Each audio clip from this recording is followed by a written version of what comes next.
저희 목사님 목소리가 좀 많이 안 좋으셔서 제가 같은 본문으로 부족하지만 전하게 됐습니다. 그래도 여러분 동일한 은혜가 함께하기를 축원합니다.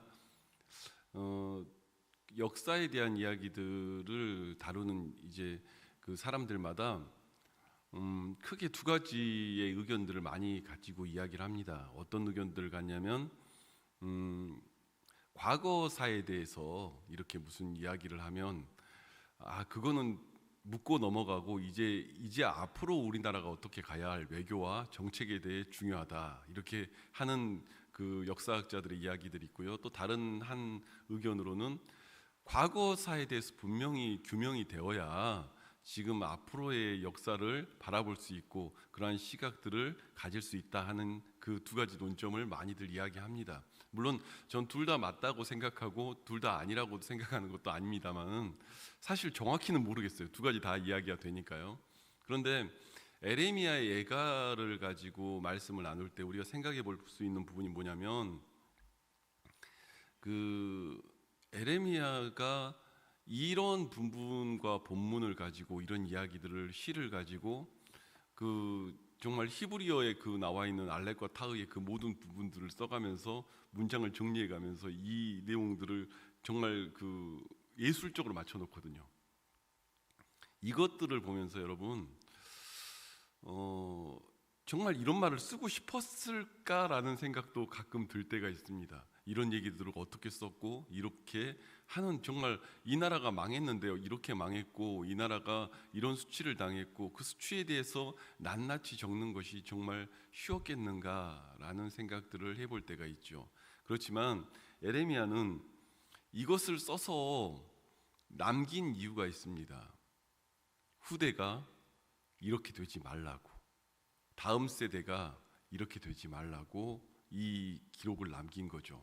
다음 세대들이 이 글을 읽으면서 우리가 왜 이렇게 되었고 이 길을 걸어갔는지 그 모든 부분들을 그 고백처럼 쓴 게 에레미야 예가입니다. 그래서 에레미야서나 이런 부분들을 보면서 지금 시대가 많이 흐르고 상황이 많이 바뀌어져 있는데도 어쩌면 에레미야 예가가 쓰고 있는 이야기들은 지금 너희가 잘 살고 괜찮느냐? 아니 그 모든 가운데 걸어가느냐? 그렇지만 분명히 기억해야 할 것은 우리가 그 포로기에 있을 때 이 과정 속에서 우리가 어떤 시간들을 보냈고 왜 우리가 그런 길에 떨어졌는지 분명히 보고 알아야 한다고 이야기하는 것이죠.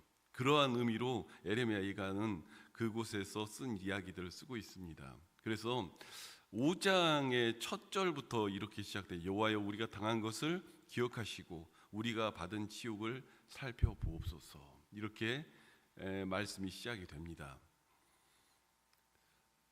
이제 이 에레미야 예가 1장부터 4장까지의 내용들은 고난 속에서 겪는 이야기들 썼다면 5장쯤에서는 뭐가 시작되는 거냐면 이제 하나님 앞에 인정이 되기 시작하는 거예요. 하나님, 우리 조상들의 죄로 인해서 지금 우리가 이러한 시간 가운데 걸어가고 있습니다. 이런 부분을 이제 5장 에레미야 5장 전체를 가지고 여러분하고 나누려고 하면 이렇게 볼 수가 있는 거죠. 7장까지는 우리 조상들에 대한 죄에 대한 이야기예요. 그런데 8장부터 16절 아니 7절까지는 그렇게 된 내용이라면 8절부터 16절까지는 나의 죄에 대한 이야기들을 담고 있죠. 그 죄로 인해서 우리가 이러한 고통 속에 걸어가고 있습니다 라고 이야기하는 것이죠. 그리고 그 치욕에 대해서 하나하나 낱낱이 이야기하고 있습니다. 은이나 나무나 땔감 이 모든 것들은 뭐죠? 그냥 늘 있던 건데 이것들이 값주고 사야 할 만큼의 처지가 되었고 또 정말로 포로기가 이 뒤집어지는 그 모든 상황들이 자신들의 삶에 처해졌고 전쟁 포로로 살아가는 그 모든 인생들이 펼쳐지는 것이죠. 여러분 오늘을 우리가 살아가는 이때에 왜 이 말씀들을 보게 되냐면 어쩌면 지금 우리에게도 이렇게 얘기하는 것 아니겠습니까? 너희가 지금 잘 먹고 잘 살고 그 모든 것들을 누리고 있을 때 이 말씀들을 봐라. 우리가 왜 그렇게 되었는지, 왜 그렇게 떨어지게 되었는지. 그래서 저는 6절의 말씀이 이 모습들에 대한 이야기죠. 이 모든 이 5절까지에 대한 이야기의 답을 6절에 적고 있죠. 우리가 애굽 사람과 아수르 사람과 악수하고 양식을 얻어 배불리고자 하였나이다. 우리 조상들의 범죄는 무엇이었냐면 애굽 사람들과 아수르 사람들과 악수해서 그 어떤 것들을 얻기를 원했다는 것이죠. 물질을 얻기를 원했고 환경을 얻기를 원했고, 그것이 우상이 되어 쫓아 살아갔습니다. 이 얘기를 하는 겁니다. 여러분, 여호와김 왕과 여호와긴 왕, 저 목사님을 통해서 또 말씀 묵상을 통해서 쭉 나오지만 그들이 매번 뭐 합니까? 애굽을 손잡으려고 하고 또 때로는 아수르를 손잡으려고 하고, 그들이 계속해서 넘어져가는 그 모든 과정 속에 하나님은 끊임없이 이야기하고 있는데 그 얘기를 듣지 않죠. 그 당시에도 에레미야가 있었으니까요. 에레미야 이야기를 듣는 걸 원하는 게 아니라 그 당시에 거짓 선지자 이야기들을 듣기를 원하죠. 내 귀에 들리는 이야기, 하나님의 정말 제대로 된 뜻과 이야기들을 듣기를 원하는 게 아니라 내 귀에 듣기 좋은 이야기들을 듣기를 원하는 것이죠. 나는 이런 얘기를 듣고 싶어 하는 그 얘기들 따라 살아간 거죠. 그러니까 옆에 보니까 아수르가 강해 보이거든요. 얼만 가서 묻어지지만 애굽이 괜찮아 보이거든요. 바벨론은 저기 신흥 강국이에요. 저기 뭐 저기를 의지할 뭐가 안 돼요. 그러나 에레미야서에서는 그 내용들이 자세하게 기록되어 있죠. 실제로는 바벨론이 정말 강국이었고 애굽은 꽁무니를 빼고 도망가기 바쁜 그런 나라에 불과했습니다. 그래서 애굽을 의지하던 왕조들이 차근차근 무너지기 시작하는 거죠. 그것이 어찌 보면 그 모든 마무리의 그 이스라엘 나라의 마지막의 모습이었죠. 그들이 뭘 한 겁니까? 눈에 보이는 외교 정책과 돈과 환경과 상황을 쫓아서 살아갔기 때문입니다. 그리고 그 모습들에 대해서 에레미야는 애통하며 우리나라에 대하여, 이 땅에 대하여 이야기를 하는 것이죠. 이 처녀딸 이스라엘아, 그리고 이 이스라엘이 왜 이렇게 되었는가 이야기를 해나가는 것이죠. 여러분, 오늘을 살아가면서 우리에게 성경은 이야기를 하고 있는 것입니다. 외교나 정책이나 정치가 아니라 하나님을 의지하여야 그 안에 제대로 된 길과 그 삶 속에 설 수 있다고요. 이 5장은요, 여러분, 이런 거예요. 그 앞에 장들에서는 그런 게 아닌데 우리에게도 그런 일들이 벌어질 수 있습니다. 고난이 닥치고 어려움이 닥치죠. 그런데 고난과 어려움을 겪을 때 저는 사람들 보면은 어떤 모습을 하느냐에 따라서 지금 이 길이 어디로 가는지에 대해서 보이는 시간들이 있습니다. 무슨 말이냐면 지금 5장은요, 맞습니다. 이 고난이 우리에게 와야 하는 것이 맞습니다. 이 고난에 대하여 수용하기 시작한 거예요. 왜 내게 이런 일이 벌어져야 돼? 왜 내게 내 삶이 이렇게 벌어져야 돼? 우당탕 쿵탕하고 막 난리치는 게 아니라, 맞아, 하나님, 내 조상들의 범죄로 인해서 오늘 내 시간이 이렇게 됐습니다. 이렇게 말하는 그 고백이 오늘 성경 속에 담겨 있는 것이죠. 누군가는 그렇게도 표현합니다. 영접하는 자, 그 이름을 믿는 자들에게 하나님의 자녀가 되는 권세를 주셨으니, 너무 동떨어진 얘기 같은데요. 어쩌면 그 성경 본문의 주석을 에레미야가 5장이라고 하는 신학자도 있습니다. 무슨 말이냐면 그 순간을 영접하고 주님을 받아들이고 나니까 주님의 은혜 안에서 내가 어떻게 살아야 할지에 대한 이야기들이 나온다는 이야기를 하는 것이죠. 그에 대한 이야기를 에레미야가 5장이라고 표현하는 신학자도 있습니다. 이 부분들에 대해서 쭉 생각해 보면 오늘 어쩌면 우리에게 닥치는 고난들과 이야기들, 어려움들이 있죠. 그런데 그 안에서 하나님 안에서 하나하나 정리해 나가면서 내가 이러한 존재에 놓였습니다, 이러한 자리에 놓였습니다 하고 갈 수 있느냐, 아니면 그 상황에서 내게 왜 이런 일이 벌어졌는가 외치고 따지고 있는 것이냐. 그것이 어쩌면 에레미야가 이를 묵상을 하다 보면 앞절부터 뒷장까지 벌어지는 일들이죠. 여러분, 어느 날 우리에게 닥쳐져 있는 그 상황들이 놓였을 때 그 상황들에 대하여 수용하고 받아들이는 순간부터요, 어쩌면 담대한 믿음과 이야기들이 시작되는 것이죠. 그 상황에서 어쩌면 저 사람이 정말 힘들 것 같은데 너무 태연하고 자연스러운 모습으로 그 앞에 설 수 있는 것이죠. 에레미야가 5장에서는 에레미야는 지금 그 얘기들을 하고 있는 것입니다. 이제는 받아들여집니다. 하나님, 우리 조상들의 죄로 인해서 내 삶과 내 민족들이 이렇게 살았습니다. 하나님, 이 모든 모습들을 보면서 이 뒷절 마지막까지 넘어갈 때 이야기 되겠습니다만은 A가 전체에서는 그 얘기를 하는 거죠. 내가 회개합니다. 내 조상들의 죄를 회개하고 나의 죄를 회개하고 주 앞에 서기를 원합니다. 그 고백이 일어나는 것이죠. 참 많은 교회들이 하나님의 일을 한다고 하면 발벗고 나서고 선교도 하고 뛰어들고 다 잘합니다. 그런데 여러분, 한국 교회가 뭐가 어려운가 자세히 바라보면요, 나를 십자가에 못 박는 일은 참 어려워하는 것 같아요. 교회는 다툼이 일어나고요, 싸움이 일어나고요. 그 상황들이 인정이 안 되니까 세상 법정 끌고 가기도 하고요.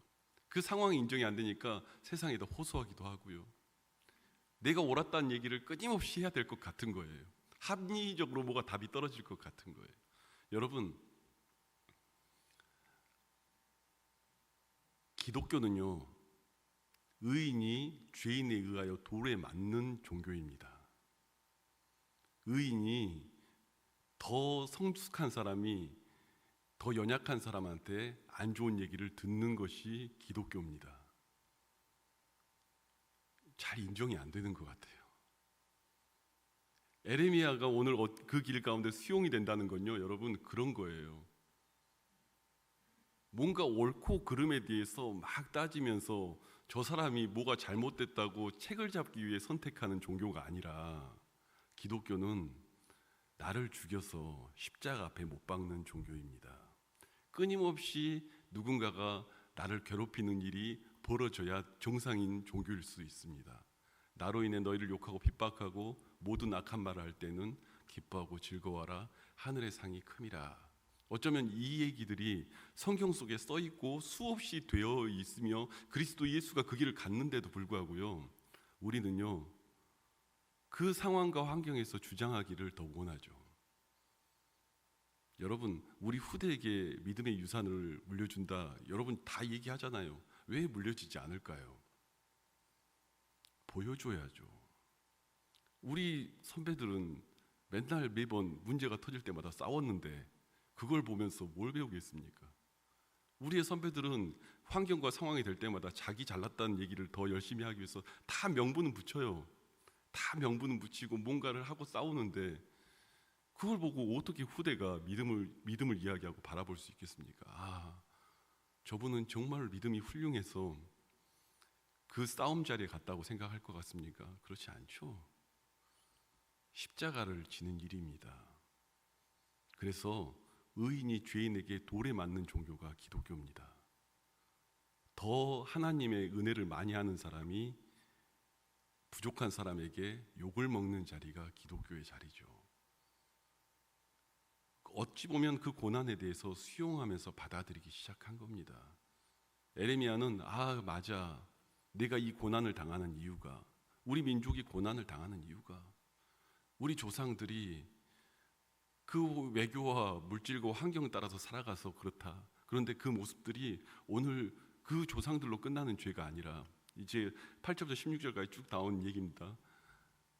나의 죄로 인하여 그 길 가운데 갔구나.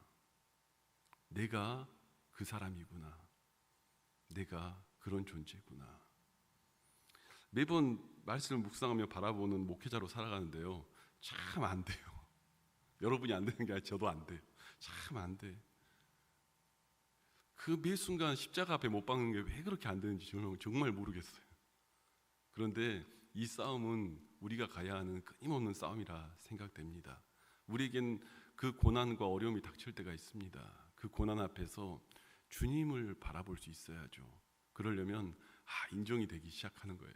인정이 돼야 하는 거예요. 그리고 그 다음에 보이기 시작하는 거죠. 내 삶에서 지금도 역사하고 계시는 주님이 오늘 우리 가운데 일하시는구나. 지금 또 내 삶 가운데 역사하시는 하나님이 나에게 일하시는구나. 그 모습을 바라보며 그 길 가운데 서는 것입니다. 여러분, 이제 10월 27일 날 연합 예배도 있고 여러 가지가 있는데요. 우리가 함께 기도할 내용들과 이야기들이 있습니다. 어쩌면 이 후대들 위해서 기도해야 되고요. 이 땅을 위해서 기도해야 합니다. 우리 후대들을 향해서 오늘 우리가 어떤 길을 걸어가야 하며 어떤 자리에 서야 되고 정말 어떻게 간구해야 되는지에 대한 이야기들을 어쩌면 에레미야 예가가 담고 있는 것 같아요. 여러분, 우리가 깨어 근신하며 하나님 앞에 서야 합니다. 그러지 않으면 십자가의 은혜를 따라 살아갈 수가 없습니다. 왜냐하면요, 지금이 주변에 아수르가 많고요, 애굽도 많아요. 물질과 환경이 될 것 같고요, 상황이 될 것 같거든요. 다 에레미야 얘기 듣기 싫죠. 바벨론한테 포로로 가라는데 하나님이 아무리 그 당시에도 그렇게 이야기를 해도 그거 듣기 싫습니다. 오죽하면 에레미야를 감옥에 가두겠습니까? 그게 맞다고 생각한 거예요, 다 같이. 여러분, 이 시대에 오늘 우리가 정말 이 에레미야의 눈물을 보면서 그리스도 예수 안에서 주의 뜻을 따라 살아갈 수 있는 저와 여러분이 되시기를 주님의 이름으로 축원합니다.